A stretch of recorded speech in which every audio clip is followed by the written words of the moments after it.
Hello and welcome to another episode of On the Floor with Wayne and Rob. I'm Wayne Highlander, National Sales Manager for Bona Adhesives. And I'm Rob Johnson from Bona Training. As much as we say that, Rob, you think there would be like a canned, like, you know what I mean? Like it's just do it every week without us having to say it. You think you don't want to do the opening anymore with me? Is that it? I think we're big enough now that we could, we have. Boy, those reruns have really gone to your head, huh? Kind of did. Yeah. Now, like, yeah, we're working the reruns. Yeah. You're like Seinfeld now, huh? Yeah. Yeah. All right. So today we are going to talk about Bona DriFast Stain. Rob, I have something that has haunted me for, I'd say, going on 25 years, maybe. I mixed up a stain color one time that was so beautiful, it was beyond words. And I have thought about that floor and that stain color, I'm telling you 1,000 times, and I could not tell you what color it is. Oh. I've told you that we used to do these apartment buildings for these three attorneys, and this was he was going to live in this one. It was on the top floor. It was a really nice place. And he goes, Wayne, I don't care. Just sometimes something in the color range that you guys do, don't just do what you do. I said, all right. So there was an opportunity for us. What are you going to do at that point? Let me get rid of what's in here. I got this one that's half it. Let's get rid of some of that. Pour a bunch of stuff together. And we started staining that floor. And it was the most gorgeous floor I've ever seen in my life. And me and my brother stood back and looked at it and kept going, man, this is beautiful, man. And I could not tell you, I couldn't do it again to save my life to get that color. Oh my. And it's haunted me. I mean, That's even to this day, it's bugged me that I don't know what that color is. So, all right. I'm a fan of bark. I like Bona bark. Okay. And everybody who's been to my schools and everything knows that I'm a bark guy. That's, even the guys working with me, they know. Yep. Rob's doing a stain demo. It's going to be bark. And I was doing a school in Jersey, maybe a year and a half ago. And our buddy Jeff Ofredo,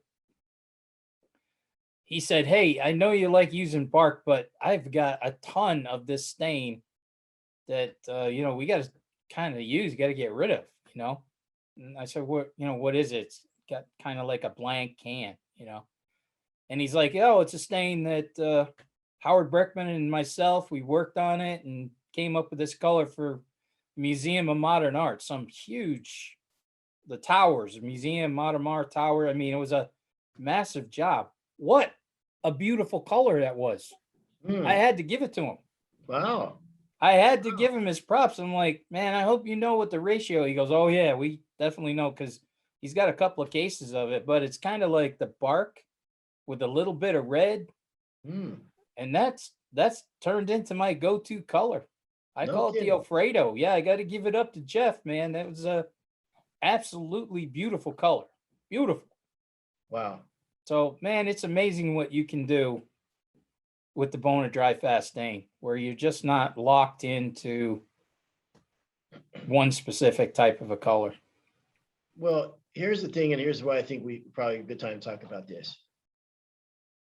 If you slipped on the Bona stains and you thought, no, I'm using something, whatever, I already know these, what they look like and everything, and haven't dived into these. First of all, the cost of the stain per square foot and the ease of use. I'm telling you, I think it's going to surprise some people. And especially if you haven't looked at them in a while or whatever, you thought, no, I'm using such and such. I'd invite you to look at the cost of what, and the dry time and the ease of use, especially if you buff on stains. I don't think there's anything on planet Earth that buffs on easier. So that's kind of why I wanted to talk about this. I was out on some jobs last couple of weeks, and I was out with one of my brothers, and they actually said passed on their regards, Rob. Oh, thank you. Tell them I said hello. Yep. But it kind of, brought it kind of, you get away from the field a little bit. You think you're invested and whatever, but then do you go back to a job site, yeah, it comes back a little quicker.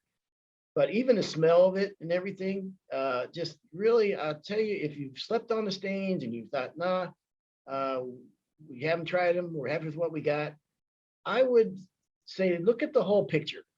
Look at the cost per square foot.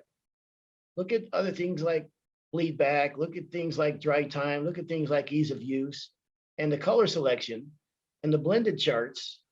And I think it was surprising people. That's funny. Yesterday, you talk about ease of use. Yesterday, I had a crew in, 2 crews at the training facility in Jersey. Beaton Brothers, the guys from Beaton Brothers, they're 4th generation. Dave was there with his guy, and they had never really used too much Bona stain. You know, they kind of used somebody else's stain, and they had never buffed on stain either. You know, they were really worried about how, you know, what a mess it was going to be. And you know, I remember thinking the same thing when you can't buff stain on that. What a disaster that would be. Well, when we do it our way, the carpet pad, pour it in the center. You know, don't cut the edges first, cut them after you've buffed as close as you can and everything. And I let those 2 guys do it. And I'll never forget, he gets done. He looks at me and he goes, "You're kidding me." I said, "No, he goes, that's it, huh?" I go, "Well, now he's just going to take a clean carpet pad and just, buff everything out." He goes, "You want to walk?" I go, "Yeah, walk right on it. Just buff your prints out, out the door you go." And when they got done, it was so funny because the 2 guys just kept looking at each other. I love when you say something and then the 2 guys looked right at each other but when he looked at me and he goes, "You're kidding me. This is it?" I go, "Yeah, yeah." Add a little bit at a time. I think some of the mistakes sometimes people make when they're using a carpet pad is they oversaturate the pad. They put too much stain on it, then it starts to get a little sloppy. But if you make a couple of passes, stop, add a little bit, and make a few passes, get into a good groove, a good consistency of when you're going to add that stain so you don't kind of run dry and you just keep that thing flowing. But when he looked at me and he said, "You're kidding me. That's it." I go, "Yeah, that's it, man." There's not too much. And I think what I want people to understand too about Bona, and I know it sounds like, oh yeah, they're Bona guys, so they're going to talk about Bona, but there's some stains out there that are sold in the big box stores and everything that are, they're made for other things. They're made for furniture. They're made for, whatever. A lot of things that Bona has is made specifically for for floors, you know? And I don't think sometimes guys get like our sandpaper. Our sandpaper isn't, oh, you're going to find it in the automotive industry or the painting industry or everything. No, our sandpaper is specifically made at a lab just for floor guys, just for sanding floors. Everything we do, like our stain, I don't know. Of course, it'll probably work on furniture and everything, but it's made for floors. And we know that, a floor guy needs something that's easy to work with and he's going to be successful with. So all of our testing and everything is done specifically with hardwood floor or wood floors. But I don't know why I just thought of this. Do you remember Delbert Adams with Sheffield Hardwood up in Canada? I am going to see him in 3 weeks. Yes. I am too. Yes. So are you going to that school? Yeah, he's going to be coming to another thing in Colorado. So okay. I'll be seeing him. So I don't know why he just popped in my mind, but it'd be cool to see him. When you talked about being at the school and what have you, he was just came to my mind. Anyhow, good guy. That's there's a guy who this is a second career for him, and really came to one of the schools and just had a fantastic time. And you talk about someone who's done a great job. I'm really happy for him and his bride. They did a great job. So don't know what came in my mind, but no, he was. It's funny because he's one of those guys that he came to a school and him and I have been in touch ever since that day. It's amazing how many friends I've made. Yeah, through the years doing trainings, and good people. Dell was definitely one of them. And all he wanted to do was the best. Right? He just wanted to do the best. He never want to take no shortcuts. He wanted to learn the best. He would do whatever it took to do the job the right way and be the best. So hats off to him. I don't know why it crossed my mind, but anyhow, I guess I put you to sleep with that story. Is that it? You were flying away. No, Your mind was let me think if I can remember what you were talking about. Hang on a minute. come on, baby. You were buffing on Stain. You were buffing on Stain. The other crew saw it. Couldn't believe how easy it was. Yes. And There then you yes, go. That's yes, it. yes. There. And you went fishing together. Yeah. Yeah. You see, folks, that's what happens when you get national in your title. Once you get that national in your title, you're into a whole different level of thought process. There's lots of things going on. Too many things. no, I was in the gym I think about 3 or 4 days ago. And there's this guy I just don't like in the gym. You know what I mean? The guy rubs me the wrong way all the time and talks to me at inappropriate times about stuff I don't care about when I'm trying to get in and get out, do my thing. And he said the other day, he goes, "Guy, you really worked up a lather. I mean, you're sweating. You know, I'm on the machine. I'm drenched." I said, and I know this guy is younger than me because I heard him telling somebody else because they went to school together. So I said, "Hey, listen, when I get, if I can hang as good as you are at your age, man, I'm going to be happy as hell." And he goes, "How old are you?" I said, 61. And he didn't say anything, but I know he's 56. So it's a little things, Rob. There you go. Maybe that'll keep them away. Yeah, There you, yes, that's yes. it. You want to step off the porch? This is what Mhm. you're gonna get. Absolutely. That's a So, beautiful Rob, one. why gray stains? I heard the other day some guys talking about, oh, be careful with gray stains. I mean, they're problematic, and white stains. Guys are still worried about that. Dark stains, all these things still in in vogue right now. So, do you have any recommendations on those? Water popping. I think water popping is the absolute key to everything. You know, if you have a maple floor, let's start with maple. You can't stain a maple floor. If you look at the MFMA guidebook, okay, Maple Flooring Manufacturers Association, they're the governing body of basketball courts, maple floors. And they set the lines and the game lines and sizes, 3-point, everything. They have a whole page on do not stain maple floors. Don't do it. They can't be stained. We show people how to stain that maple at every class. And I think there is not a prettier looking floor than a stained maple floor. It almost looks like marble. You know, this class that we did yesterday, I took our natural stain and our oil base Court Lines paint, did a 1-to-1 ratio of blue. Buffed it on. Simple, right? We water popped it, the maple, buffed it on, coated it. It looks like a piece of marble. It is just the prettiest color you've ever seen on maple. I mean, it's spectacular. But with all the grays, the darks, whites, personally, I don't know why you wouldn't water pop everything. You know, water popping, the other thing about water popping, going to remove some of those little edge marks that you might have missed or some swirl marks from the buffer or something.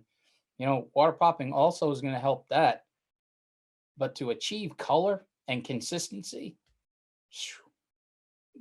water popping's, absolutely the way to go. Can I give my all-time best staining tip? Absolutely. I've been waiting for it. Where's your bell at? I got my own bell. I need you. Hold it. All right, this is my all-time favorite. You got the bell. I've said this before, but in case somebody hasn't heard it, and I know most people won't do this, and I'm totally fine with it, but beyond a shadow of a doubt, I've never seen it done any better, is we used to wipe the stain on like you normally do. And let's say you water pop the floor, you get some grain rays and what have you, right? water pop the floor, and then wipe the stain on like you normally do. But before we wipe the stain off, take a maroon pad and buff that section of wet stain. Now I will take the maroon pad first and I will swirl it around in the wet stain a little bit first, so it doesn't, that initial torque doesn't bite in too much. But then I buff that section of the floor real good. And then we towel it off. Nobody will ever tell me it can be done any better. All right. Because Wait, let me back this up. Okay. So you apply it. If I was going to do a carpet pad, Mhm. you would apply it with the carpet pad. No. Okay. So that's the difference here. So I got two things about this. One is when we did it, we ragged on the wet stain, okay, and then we hit it with the buffer, and then we ragged off. Or you can towel off with the pad. Nowadays, what I might do differently is I might put it on with like a lamb's wool to stain instead of on the hands and knees wiping on. We didn't do that, so there might be a way you could save some time right there. But, and you could say, well, it's more labor.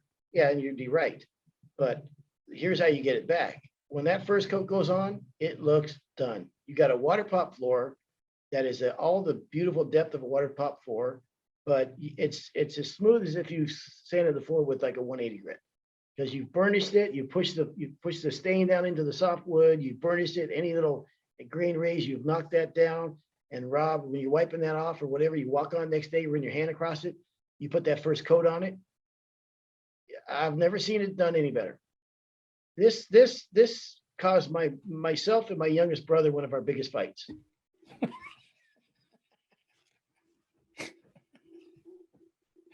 Because I will swear to you that this was I brought this to the world. This was my idea. Oh, okay. I will say it like I will swear to it. I will bet my house on it. My brother Doug will say exactly the same thing with exactly as much passion as I'm telling you that it was his idea. Now, he is so passionate about it, I don't know if I bet the house now, because he swears up and down this is his idea. And I will tell you the same thing. So I don't know which one of us now came up with this, but I know one thing, I've never seen it done any better. So you think if I put it down with a carpet pad, it would be too thin? I think it'd be too thin. So that little extra stain on there, yeah, gives you a little bit of a cushion. Yes. Now, two things. One, I went with a guy on a job one time. It was an ebony floor he water popped. And we did this upstairs in the rooms upstairs.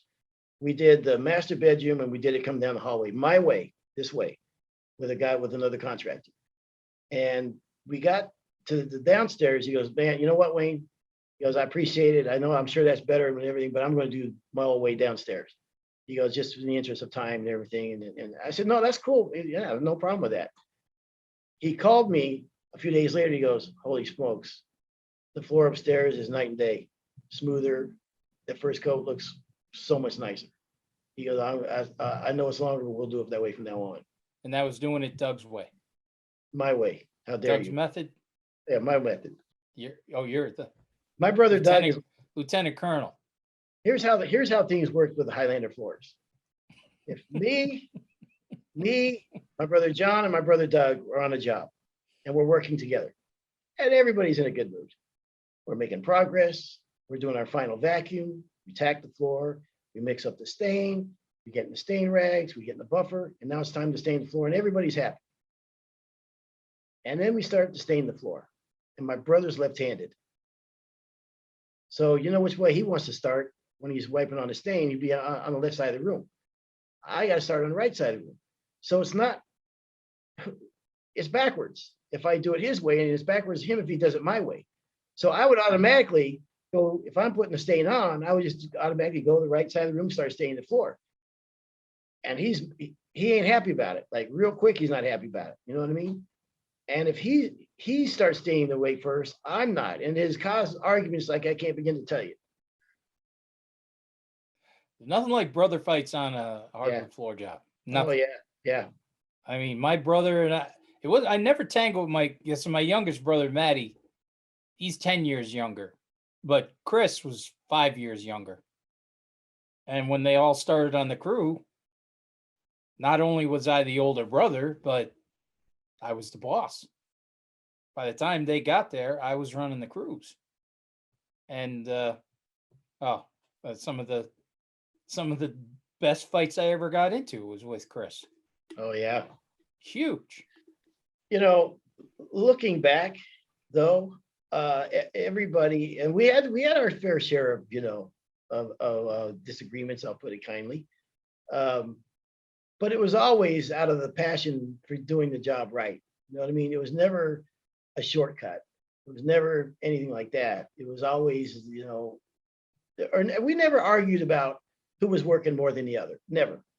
We never had that argument that, oh, I had to do this and you edge and I did the stairs and you did that.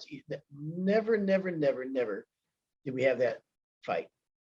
Any fight we had was about which is the best way to do the job the best. You know what I mean?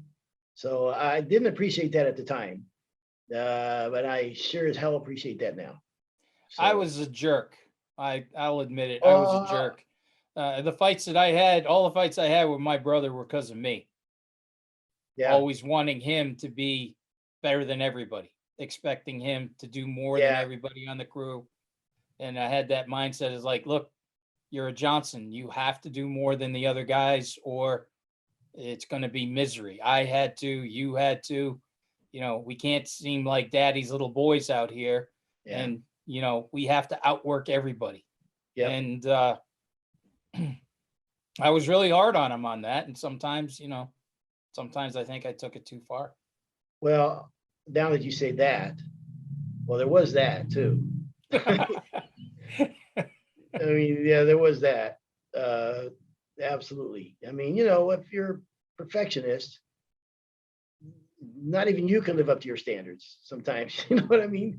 Right. So asking other people to live up to those same standards, and now I say it all the time, they're both better than I am. They're both very good, very sensational floor guys. So in the end, hell, who knows? But that was your stain method. That was it. Yeah. I mean, well, that's yes. And I swear to you, I've never seen a floor look any better at stain. I'm going to try it next week. I'm going down a little early to try do some new things at the RTC before the class comes in. So I'm going to try that in an area, see what it looks like. Do you remember Frank Krupa? I think his name is with the NWFA, and he was with From Michigan. Yes. Yep. We were in an NWFA class, and I was shy at the time. I wasn't an instructor, and I was just another guy on the panel or whatever. And I like, hey, I got this thing I do, and I don't know if he's going to like it or not. I don't know if he's going to accept it, or maybe he go, that's not an NWFA guideline or whatever. But and he kind of didn't catch it the first time. Then I pulled him aside later on. I go, hey man, I got this thing I do with a broom pad when I'm staying on the floor.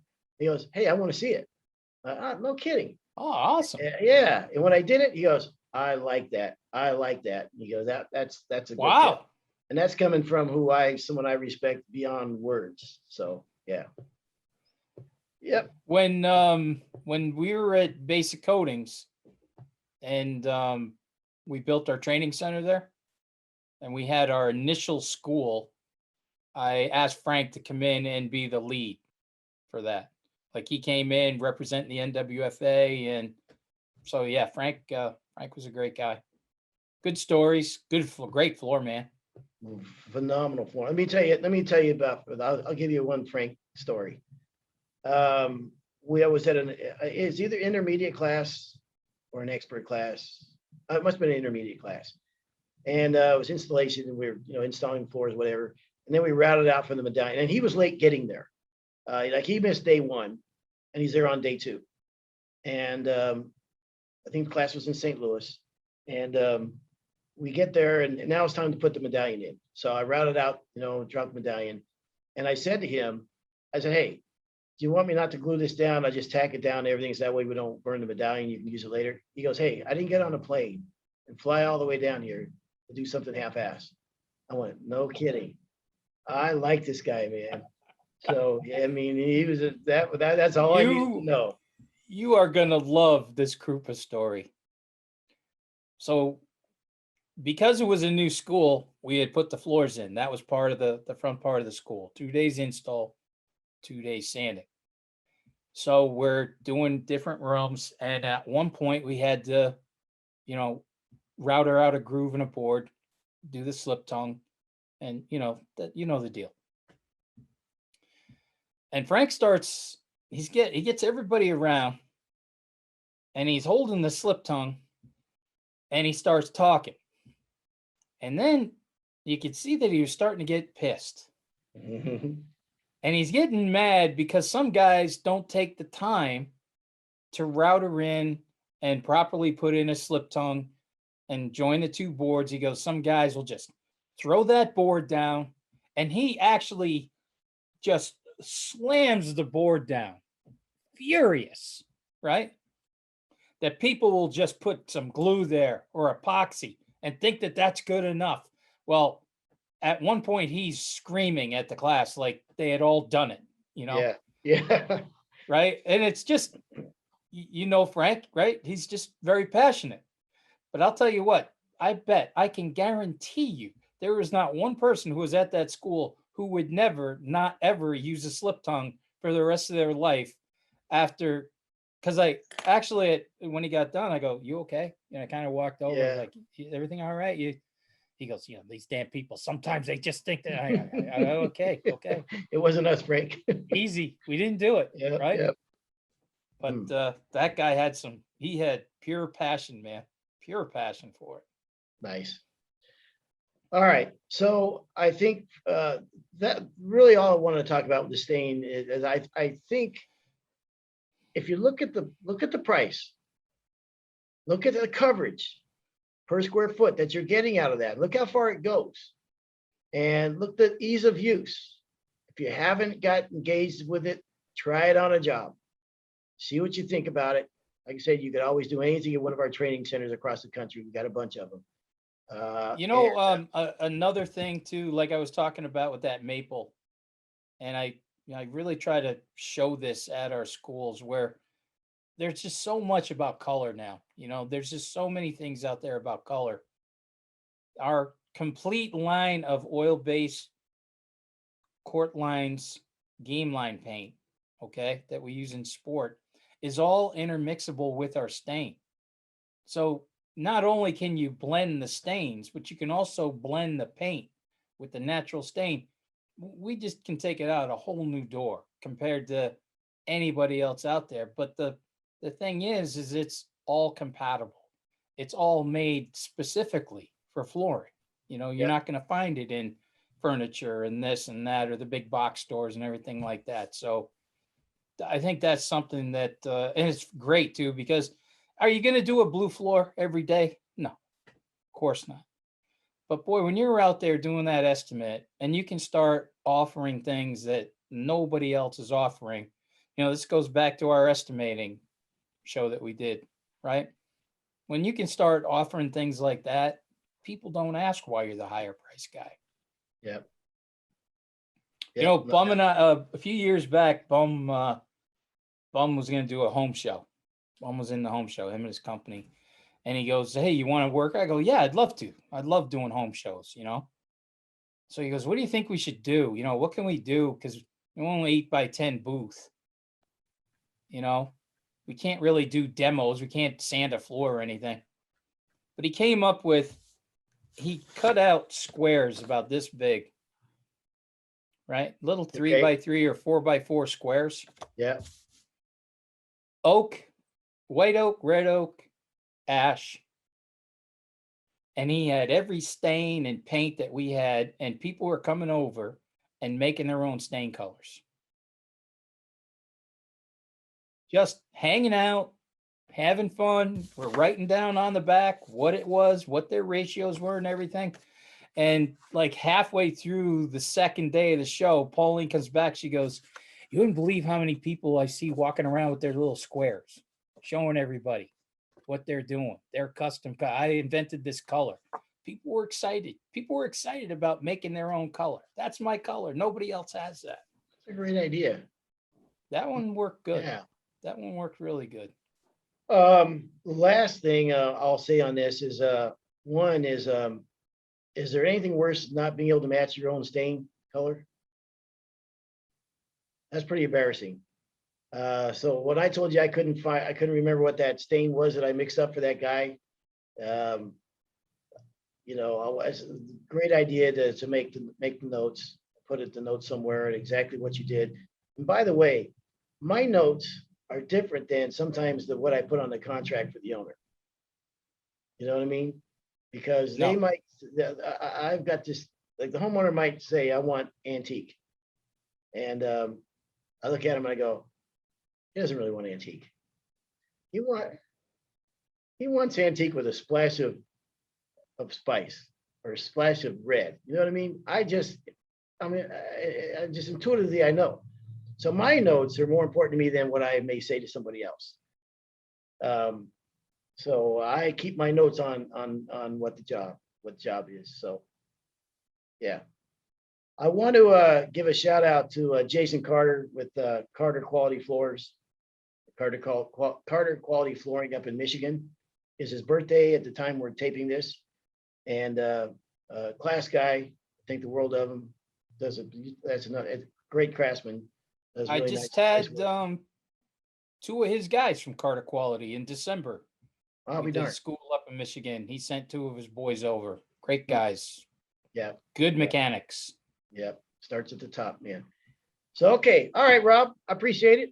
Thank you, everybody. I appreciate you again your listenership very much. I mean, we say that every time because we mean it, and appreciate you listening to the show. Hey, listen, we're going to be down the NWFA. It's coming up. I believe it's April 7th, 14th, the 12th to the 14th. Wouldn't it be terrible if anybody listened to me and that was actually like a week later. Do your look up, see what the dates are. I think it's the 12th to the 14th. But anyhow, I would love to see. We had a great time last year down there. It's going to be in Tampa this year. We don't get anything out of you guys coming down. We're not in cahoots with the NWFA or anything, but I support it. No, Rob does. We'd love to see the guys down there when you come down to the show. I think it's going to be a great show. Guys are getting out more this year, and I think it'll be a lot of fun. And so if you do come by, we'd love to have you come by the booth and say hey, and I'd like to shake your hand. So other than that, that's another episode of On the Floor with Wayne and Rob. Please stay tuned for another episode.